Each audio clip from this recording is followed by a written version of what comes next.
my career, but I remember coming out with trends about 2011. The sort of iPad had come out. We were talking about streaming TV. Yeah. We were talking about the smart home. And what you realize is every single year you'd sort of come together with a group of amazing people and realize that nothing had actually really changed. You'd realize that the difference between the size and the iPhone 6 had not made sort of Uber radically different. You'd realize that actually Airbnb was not really reliant on the smartphone. Yeah. And then sort of, well, we can't really just do the same thing. So let's combine one or two. Let's combine AI with learning and call it image recognition. Let's combine 3D printing with the creator movement. I'm doing this in real time now, by the way, because it's this easy. Combine 3D printing with the creator movement, and we'll call it democratization of commerce or democratization of creativity. Metaverse, let's put that together with mass organization, and then we'll call it like, holistic living.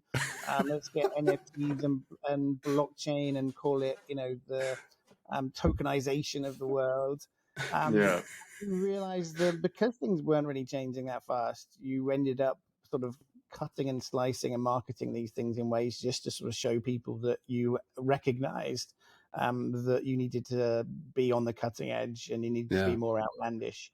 Because honestly, I look at the trends that I made in 2011, 2012, and they're all, it's not just that they're still relevant, it's that actually they're the most relevant things. And all of these other things have just sort of got in the way of that.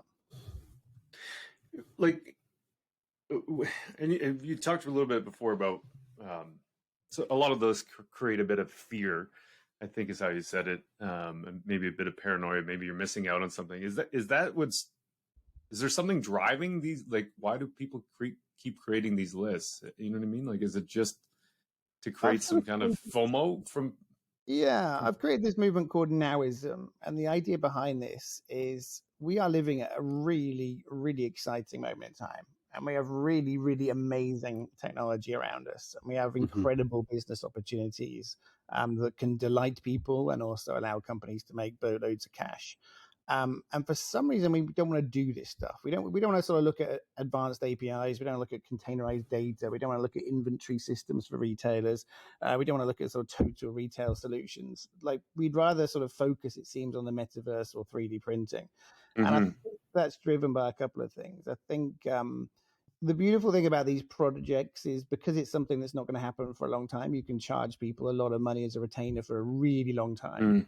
And because these things don't really exist yet, you don't actually have to do anything. I mean, it's a lot worse to create a kind of buy online, pick up in store experience for Walmart, because you actually have to go out there, dig up some concrete, put some bollards in the ground, train staff on how to use it. And it's going to make a profound difference to the bottom